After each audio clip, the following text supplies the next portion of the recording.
Madam trauma থেকে কি কি ধরনের মানসিক সমস্যাগুলো পরবর্তীতে আসলে আসতে পারে? আমি একটা ইন্টারেস্টিং খুব বড় একটা গবেষণা হয়েছিল যেটাকে আমরা বলি অ্যাডভার্স চাইল্ডহুড এক্সপেরিয়েন্স। একটা গবেষণা দীর্ঘদিন ব্যাপী বিশাল সংখ্যক মানুষের উপর পাশ্চাত্য সমাজেই এই গবেষণাটা হয়েছিল।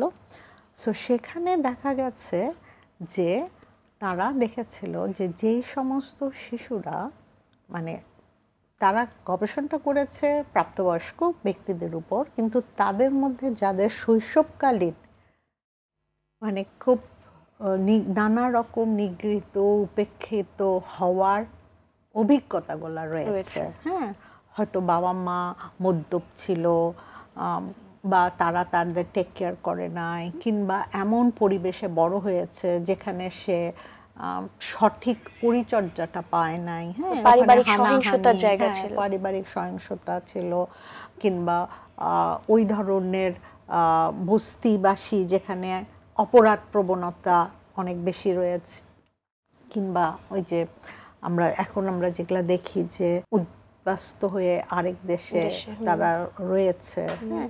সো এই যে বিষয়গুলি এরকম পরিবার এখানে এই ধরনের অভিজ্ঞতা আসলে যাদের হয়, পরবর্তীকালে দেখা গেছে যে তাদের মধ্যে গবেষণাটা আসলে মূলত করা হয়েছিল যে শারীরিক কি কি অসুবিধা এটা দেখার জন্য, কিন্তু পরবর্তীতে দেখলো যে শারীরিক অসুবিধা নাই, এটা আমাদের মানসিক অসুবিধাগুলোও ক্ষেত্রেও একটা বিরাট প্রভাব ফেলে।